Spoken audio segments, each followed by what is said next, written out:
We do the same thing. A lot of time, a lot of sins that are committed are because of our ghaflat, heedlessness.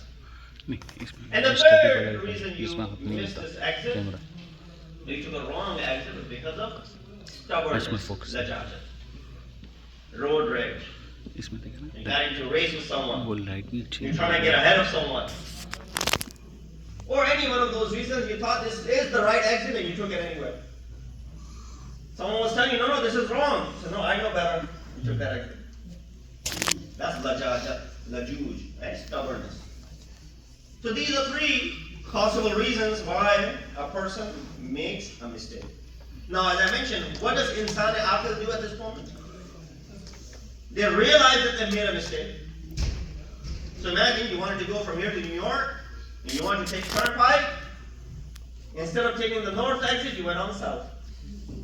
Because there's cars lane and there's trucks lane, so you got mixed up with that and you took the south. Now if you're heading south, and you know that you're heading in the wrong direction, what is now running through your mind? The very first exit, I'm going to turn back around. If you keep saying that very first exit, I'm going to turn back around and keep going down south. So you were supposed to get on exit 9, you missed it. The first exit that comes after that, 8A, you know you made a mistake. You need to turn around. You missed that exit as well. You keep saying that I need to turn around. Now you're at exit 8, 7A, 7, and you keep going down. Is this person really helping himself? That is when you and I say istighfar and tawbah and istighfar over and over again, we are persistent over that sin. Right? We keep on doing that sin. And we say, Allah forgive me. And you say tawbah and istighfar, and you do tawbah and istighfar every day, every night, in your salatul layl, and then you're still doing the same sin. That's like a person who's heading down in the wrong direction on the highway. Knows that he's going down in the wrong direction, but has nothing to turn back around. Thus this U-turn becomes that important. So any aqil, zu basirat, someone who has insight will know that I need to turn. So this is your first opportunity tonight. This is the very first opportunity for you as far as layali al-qadr is concerned. You. After the majlis, when you go and you perform this amal, while people will be reciting things, you should be repenting and controlling this tawbah in your heart.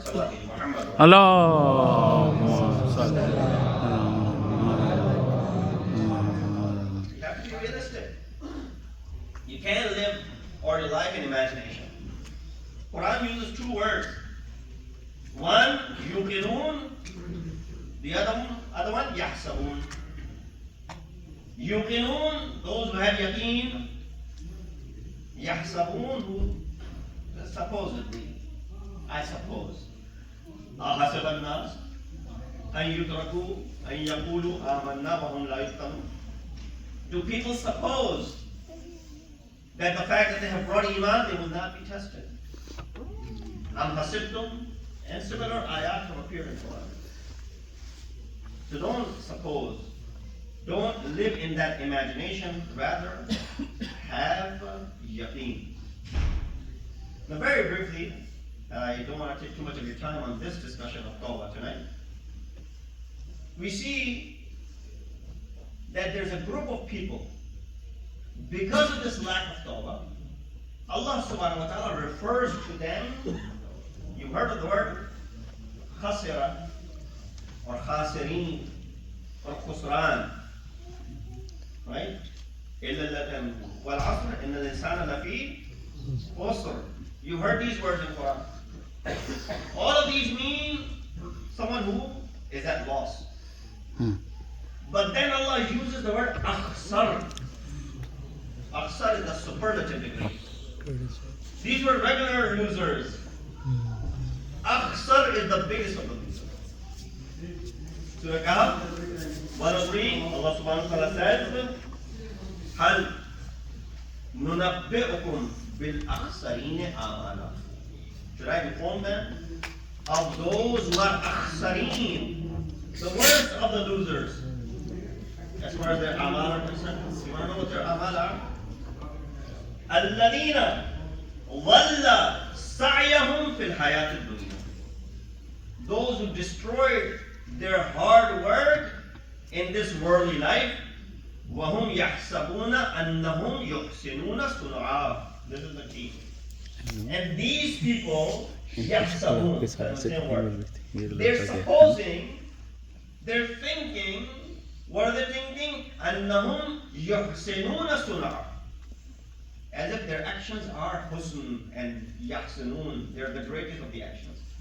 MashaAllah. Person who is destroying his action is somehow thinking his action is alright. Do you know people around you like that? Who, for some reason, think that their amal are the greatest of the amal. Yet in the sight of Sharia, their amal are amongst the akhsareen. Let me give you a couple of examples so that it could be relatable. Imagine a doctor prescribes a medication to you. You took it home. You were told to take it 3 times a day, 2 times a day for an entire month. You came home and you put it into the medicine cabinet.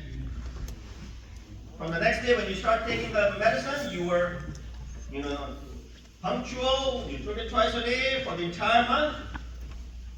But because all the medicine bottles look alike, instead of taking the one that you were supposed to take, you took your brother's medication.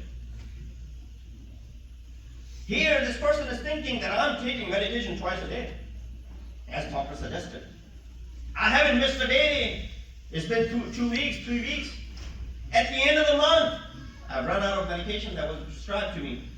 He thinks that his amal is accurate and correct.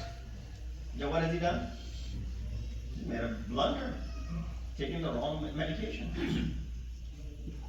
Or it could be side effect that he starts to feel now. Or imagine you build a beautiful house, and after you're done building it, turns out the land was usurped. The real owner comes and says, no, I don't approve this house to me. That's right. You were thinking that you're building a very beautiful house, but the land did not belong to you. And the last example, which I'm sure all of us can relate to. Night of Qadr, the long night. You perform 100 rakat salat. Now when you're done with the salam of the last rakat, you realize that you didn't even have the wudu. This is the person for whom Quran says, الَّذِينَ ضَلَّ سَعْيَهُمْ وَهُمْ يَحْسَبُونَ أَنَّهُم يَحْسَنُونَ صُنْعًا. Their amal is zaya. This is gone. And they, while doing this amal, were thinking all along that they are doing the best of the action. So therefore, don't live in imagination. Come to the reality and in real life. A lot of time we compromise wajibat for the sake of mustahabat. Person gives sadaqah, takes care of the poor and the needy, provides food to those who are in need, gives iftari to those who are deserving of iftari. Have you paid khums? What is khums? Has no idea about the share of Imam of your time. So all this along, this person thinks that he's doing good. All these charitable actions that are being performed, which are mustahab, by the way. And Allah does not let any of the actions go to waste. But nonetheless, these were all mustahabat. When you are unaware of that one wajib that you neglected, then these mustahabat may not carry that much weight. I have other discussions regarding this, but I'll pause over here and inshallah continue it from here tomorrow. Amir al-Mu'mineen, Imam al-Muttaqeen